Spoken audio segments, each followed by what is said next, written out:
ويسر لي أمري واحلل عقدة من لساني يفقهوا قولي أما بعد فقد قال الله سبحانه تبارك وتعالى بسم الله الرحمن الرحيم الذين آمنوا وتطمئن قلوبهم بذكر الله ألا بذكر الله تطمئن القلوب صلوات محمد وآل محمد اللهم صل على محمد وآل محمद. अज़ीज़ान मोहतरम, कुरान मजीद ની અંદર અલ્લાહ તાલાએ આપણી માટે, આપણી હિદાયત માટે, આપણાની સમજણ માટે એવા ઘણા બધા એક્ઝામ્પલ અને ઘણા બધા એવા વાક્યા બયાન કર્યા છે કે જેનાથી આપણે હિદાયત હાસિલ કરે અને એ વાક્યાતને સમજીને ખુદાથી નજદીક થવાની કોશિશ કરે. આપણે कुरान मजीद में तुमने हज़रत यूनुस अलैहिस्सलाम की बात बयान करी, हज़रत अय्यूब अलैहिस्सलाम की बात बयान करी. આજે પણ કુરાન મજીદ એક પૈગંબરનો જે જિક્ર કરે છે આપણા માટે, અને બહુ કુરાનમાં આ પૈગંબરનો સૌથી વધારે આ પૈગંબરનો જિક્ર થયો છે એ છે હઝરત મૂસા अलैहिस्सलाम. હઝરત મૂસા अलैहिस्सलामનું નામ કેટલી વખત આવ્યું છે કુરાનમાં? 300 વખત. સૌથી વધારે અગર કોઈની સ્ટોરી ઇસ્તવાર અગર કુરાન મજીદ જે નબીની વધારે બયાન કર્યો છે હઝરત મૂસા अलैहिस्सलाम છે. અલગ અલગ વાક્યા છે. તમને ચાહું છું કે આ નબીના જમાનાનો હાલ બયાન કરું કે આપણને ખબર પડે કે અગર ખુદાથી આપણે નજીક થશું, ખુદાથી આપણો રિશ્તો મજબૂત હશે તો ખુદા આપણી ઉપર કેવી ઇનાયતો કરી શકે છે. હઝરત મૂસા अलैहिस्सलामનો જન્મ હજી નહોતો થયો. ફિરૌનને સપનું આવે છે. મિસ્રની અંદર 2 કબીલા હતા. તમે સ્ટોરી સાંભળવી તમને બહુ ગમે છે, અને સ્ટોરી અલ્લાહ એટલે આપણા માટે બયાન કર્યો છે કે કિસ્સા કે આપણને સ્ટોરી વધારે આસાનીથી સમજાય છે, એટલે આપણે નસીહત પણ જલ્દીથી સમજી શકે છે. ફિરૌનને સપનું આવે છે કે શામની તરફથી એક આગ આવે છે મિસ્ર તરફ, અને મિસ્રની અંદર 2 કબીલા હતા, એક કિબ્તિયાન, એક સિબ્તિયાન. કિબ્તિયાન કબીલો ફિરૌનનો હતો. ફિરૌનનો જે આખો કબીલો એ કયો હતો? કિબ્તિયાન, એને કિબ્તી કહેતા.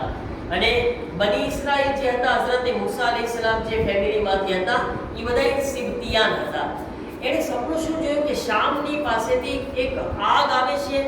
એ આગ છે એ કિબ્તિયાનને બાળી નાખે છે, પણ સિબ્તિયાનને કંઈ નથી કરતી. એટલે કે બની ઇસ્રાઈલની તરફ આગ નથી જાતી. એમાં એની આંખ ખુલી ગઈ. હવે એ જમાનામાં મિસ્રની અંદર મોટા મોટા જાદુગરો હતા. સપનાની તાબીરને અર્થ બયાન કરવાવાળા મોટા મોટા એ જમાના જેને આલિમો કહેવાય, આલિમો હતા બધાય. ફિરૌને હમણાં મને બધાય ખપે. ફિરૌન કહે છે મને આ બધાય હમણાં ખપે જાદુગરો, અને બધાય જે અર્થ જાણવાવાળા છે, શું છે આની પછવાડે, રાજ શું છે, બધાય ભેગા થાય છે.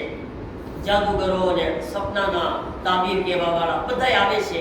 જ્યારે બધાય આવે છે તો ફિરૌન કહે છે કે મને આ સપનાનું રાજ બતાવો.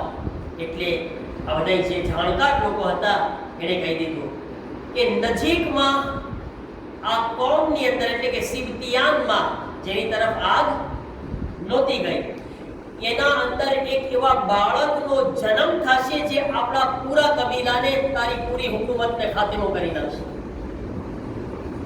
એ લોકોએ એનો અર્થ બયાન કર્યો.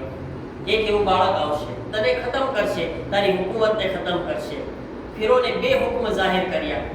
હમણાં પહેલો હુકમ મારો એ છે કે મિસ્રની અંદર જેટલી બૈરાવ છે એને એના મર્દોથી અલગ કરી દેવામાં આવે. એટલે જાહેર છે કે મરદ છે બાયડી બાજુમાં ના જાય તો ઓટોમેટિક બચ્ચા થવાની કોઈ શક્યતા જ નહીં. બીજો હુકમ એ છે કે જેટલા ઓરતો પેટસર છે એના ઉપર નજર રાખવામાં આવે. જેવું બાળક જન્મે, દીકરાનો જન્મ થાય એને મારી નાખો. એટલે આ કામે લાગી ગયા એના માણસો. પહેલા તો શું કર્યા, બધાય મર્દોને, જે બની ઇસ્રાઈલમાં જેટલા મર્દો હતા એ બધાને શહેરની બહાર મોકલી દીધા. બૈરાઓને કે છે અહીંયા રાખો ગામમાં, એના મર્દો એને મળી ન શકે. બીજું, તપાસ કરો કોણ કોણ પેટસર છે. જ્યાં બચ્ચું જન્મે કાપી નાખો એને. એના માણસોએ એટલા બચ્ચાઓનો કત્લેઆમ કર્યો કે 70,000 બચ્ચાઓના ગળા કાપ્યા. 70,000 બચ્ચા, 70,000 મામૂલી વાત છે.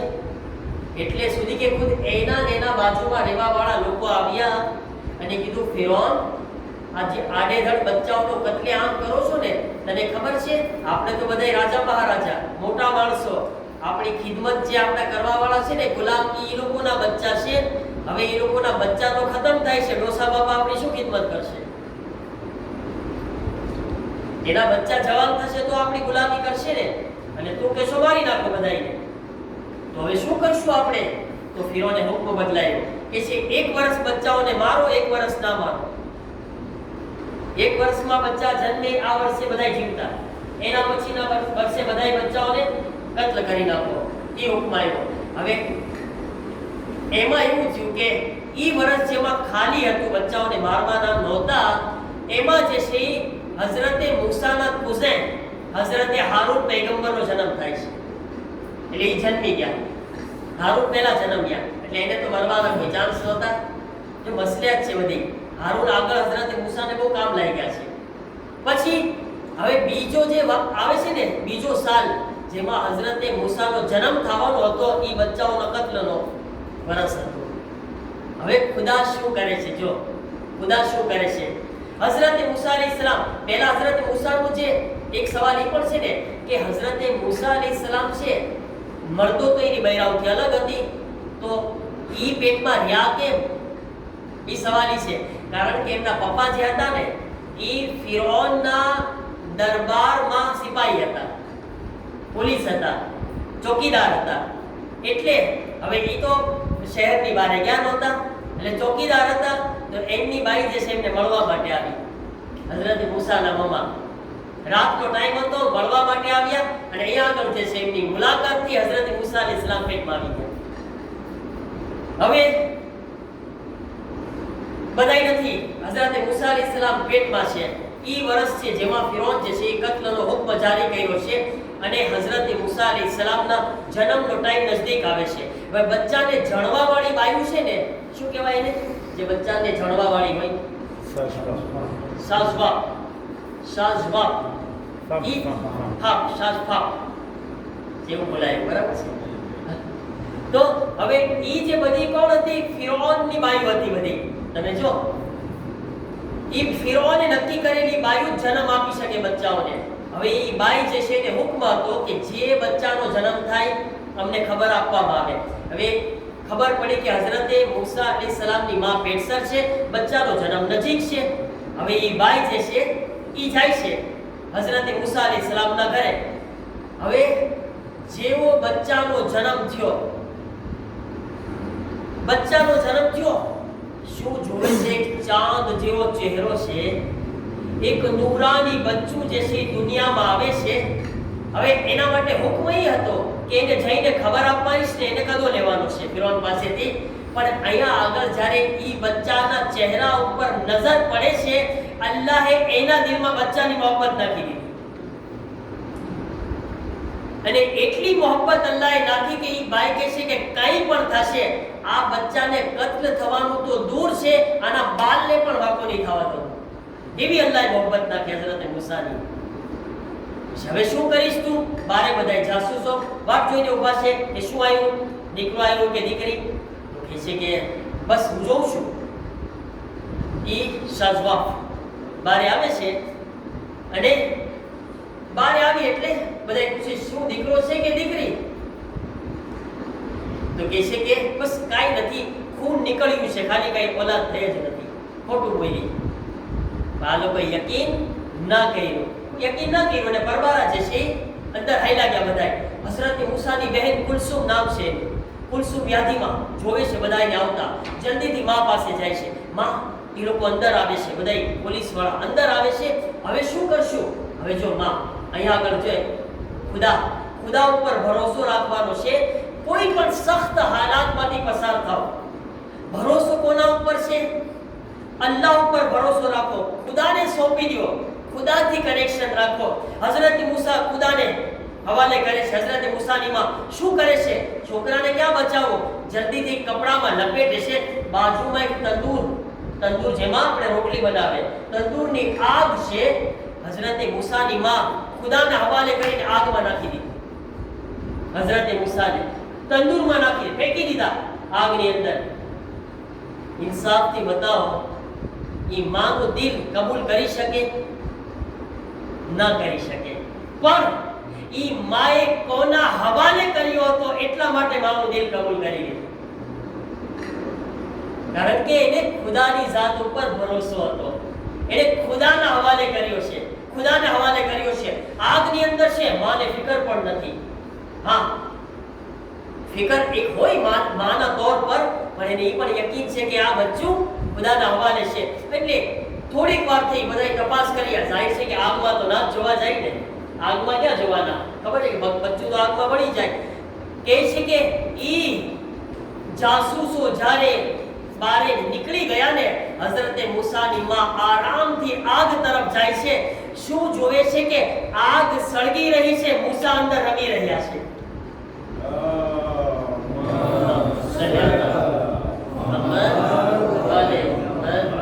મૂસા રમી રહ્યા છે અને હઝરત મૂસાની માં શું જોવે છે કે ઈ આગ છે, આગનો અસર પણ બદલાઈ ગયો છે. આગ જ બરફ જેવી ઠંડી થઈ ગઈ છે. આગ બરફ જેવું કામ કરી રહી છે, ઠંડી છે આગ પણ. અને હઝરત મૂસાને આરામથી લીધા. હવે વિચાર કર્યા, બચ્ચું રોશે તો કેમ થશે? બચ્ચું છે, રોશે તો ખરી ને, રોશે તો આવાજ જશે. ફરી વખત ખુદા તરફથી ઇલ્હામ થયો. ઇલ્હામ ખબર પડે ને, વહી જે નબી ઉપર આવે. ઇલ્હામ એટલે ખુદા આપણને કઈ સુજાડે ને એને ઇલ્હામ કહેવાય. ક્યારેક આપણે બહુ સખ્ત હાલાતમાં હોય, તકલીફમાં હોય ને, તો ખુદા કઈ રસ્તો સુજાડે આપણને. એ સમજવું કે આ મને રસ્તો જે ઓચિંતા મારા સામે આવ્યો છે ને, એ મારા ખુદા તરફથી ઇલ્હામ થયેલું છે. એ ખુદા મને સુજાડ. એમ નહીં કહેવાનું હું કેટલો હોશિયાર છું. આપણને કઈ સારી ચીજ સૂજે એટલે આપણે પરબારા, હા હું હોશિયાર છું. ભાઈ તું કાઈ નથી તું પરબારો. અલ્લાહનો શુકર કર કે જ્યાં મગજ કામ નહોતું કરતું, અલ્લાહે તને કઈ સુજાડી દીધું. પરબારો અલ્લાહનો શુક્ર અદા કર. તો આપણે કઈ હોશિયાર નથી, બરાબર છે ને? હઝરત મૂસાની માને ખુદાએ સુજાડ્યું. એ મૂસાની માં એક પેટી લે, મૂસાને પેટીમાં નાખીને દરિયામાં દાખલ કરી દે. ઇન્શાઅલ્લાહ તમને આગળ બયાન કરીશ કે શું થાય છે પછી આગળ. હવે પેટીમાં ઈ સુજાડ્યું. હવે પેટી ક્યાંથી કાઢે? અહીંયા આગળ પાછા મૂંઝાણા. એક માણસને બોલાયો, પેટી બનાવવા વાળો. કે છે તને પેટી શું કરવી છે? મૂસાની માં કે ખોટું તો કાંઈ બોલવું નથી. આપણે ખોટું નથી બોલવું, કારણ કે આપણને ખુદા ઉપર ભરોસો કર્યો છે. એ છે મને અલ્લાહે દીકરો આપ્યો છે, પેટીમાં નાખવો છે અને દરિયામાં ફેંકવો છે. એ છે હું તારી ચુગલી કરીશ અને તારા બચ્ચાની ફિરૌન પાસે હું ચાડી કરીશ અને હું ઇનામ લઈ લઈશ, કાદો લઈ લઈશ. જેવો એ બારે જાસૂસો પાસે ગયો અને પોતાની જબાનને ખોલવા ચાહે છે, અલ્લાહ એને મૂંગો બનાવી દીધો. ખુદાએ એની જબાનને મૂંગી કરી દીધી. મૂંગો થઈ ગયો, બોલી ના શકે. ઈશારાથી વાત કરે છે. એ બધા કહે છે આ ઘેલો થઈ ગયો છે, આને મારો. બધા જાસૂસોએ શું કીધું? આ ઘેલા જે હરકત કરે છે આને નહીં રાખો. એને માર્યો.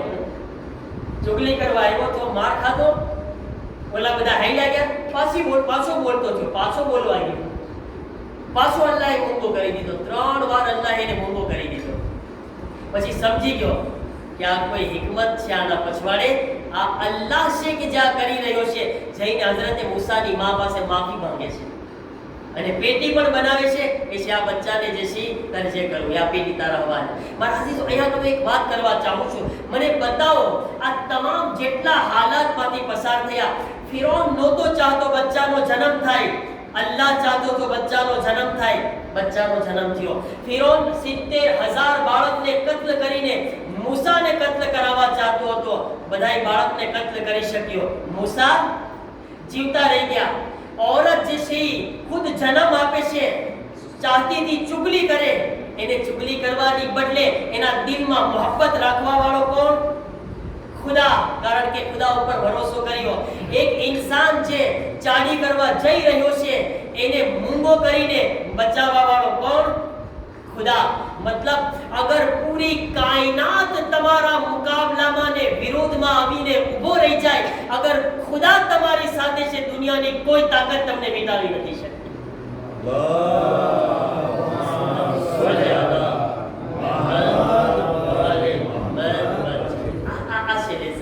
कुरान मजीद आज बयान की है अपना માટે કે ખુદા સાથે તમારા રિલેશનને મજબૂત કરો. હર હાલતમાં ખુદાથી બાજુમાં રહ્યો. મુસીબતની વાટ ન જુઓ. મુસીબત આવે પછી ખુદાથી નજીક થાઓ. પહેલેથી જ ખુદા પાસે આવી જાઓ. ખુદાયા તારી જેવો ખુદા છે તો મુસીબતની શું તાકાત કે મારા પાસે આવે. મુસીબતનો इंतजार ના કરે મારા ચીજો. ખુદાથી જોડાઈને રહીએ. ખુદાના હવાલે બધું કરી દઈએ આપણે તો ઇન્શાઅલ્લાહ પરવરદિગાર अगर आपने खुदा ने पकड़ी राखी, खुदा अपने नहीं मुके कोई दिवस अपना हाल पर. शबे जुमा से शबे इमाम हुसैन से इमाम हुसैन रादर साफिया से महाराजी तो આપણે તો બધાય નોર્મલ હાલતમાં બી ખુદાને સરખી રીતે યાદ નથી કરતા. હુસૈન ઇબ્ન અલી તો શબે આશુર તલવારો અને નેઝાઓની આવાજ બુલંદ છે અને હુસૈનના ખૈમામાં આવાજ આવે છે સુબુહુલ કુદ્દૂસ वरब्बुना वरब्बुल मलाइकति वन्नूर. हे पाको पाकीज़ा परवरदिगार, हे मारा अल्लाह तू इबादत ने लायक छो. अस्सलामु अलैका या अब्दुल्लाह. सलाम ए हुसैन आप जिगर अली अकबर ना लाशा में उठावी રહ્યા છો અને ज़बान पर हता कहता था अल्लाहुम्मा तकब्बल हाज़ल कुर्बान. मरा अल्लाह मारा अकबर ने कुर्बानी कबूल करी ले. मरा अल्लाह तारी सामे मारो अकबर काई નથી. तारा दीन सामे मारो अकबर काई નથી. आजादा में इंसान एक जनाजा में अगर घर में एक औलाद मरी जाए इंसान टूटी जाए छे. हुसैन हमरा अकबर नो जवान जनाजो उठाव्या. थोड़ी वार मनाना एवा बच्चा नो उठावी રહ્યા છે. નાના એવા બચ્ચાના જનાઝાને ઉઠાવીને કહી રહ્યા છે મારા અલ્લાહ તારા માટે અકબર પર કુરબાન. તારા માટે મારા અલી અસગર પર કુરબાન. એ મારા અલ્લાહ મને એટલી હિંમત આપી દે આ બચ્ચાને લઈને રબાબ સુધી પહોંચી જાઉં. हुसैन 7 वक्त આગળ ગયા. 7 वक्त પાછળ આવ્યા. इन्ना लिल्लाह कहता था खुदाया મને હિંમત દે આ બચ્ચાની માં સુધી જાઓ. અલ્લાહનો તસવ્વુર કરો ઈ માં કઈ રીતે જોઈ શકે. હાય હુસૈન ખેમામાં ગયા. રબાબ દરસગર ને લઈ લે. રિવાયત કહે છે અકબરના પહેલા સકીના દોડીને આવે છે બાબા મારો ભાઈ પાણી પીને હારી ગયો. બાબા હું તો હજી સુધી પ્યાસી છું. અસાદારો ચાદરને હટાવે છે અને બચ્ચાનું ગળું. સકીના કહે છે બાબા મારા ભાઈને શું થયું. માં કહે છે આ મિસલું ગયું નહાર. અરે મારા લાલ શું તારી જેવા બચ્ચાને પણ સિબા કરવામાં સયાનુલ નબી ઝલમીન મુતનબીન यब्की सहरा बबीहा बबहनेहा बबनीहा. परवरदिगारा हमारा जिक्र ने अज़दारी ने कबूल फरमा. हमारा गुनाहों ने माफ़ फरमा. हमारा मरहुमीन ने मग़फ़िरत फरमा. मोमिनीन ने परेशानियों ने दूर फरमा. मोमिनीन ने जान माल इज़्ज़त आबरू ने हिफाजत फरमा. जे मोमिनीन बीमार છે ખાસ કરીને ઇલ્તિમાસ દુઆ કર્યા છે આપણી જમાતના વસીભાઈ તહસીનભાઈ મારા મમ્મી અને જે મમ્મીને બીમાર છે ખુદાએ સર્વેને શિફાએ કામિલા વાજિલા અતા ફરમાવ જન્નતુલ બકીના રોઝાઓની તામીરના અસબાબ ફરાહમ ફરમાવ ઇમામના ઝુહૂરમાં જલ્દી ફરમાવ अपने इमाम न मददगारों में शामिल फरमाओ रब्बना तक़ब्बल मिन्ना इन्नका अंतस समीउल अलीम।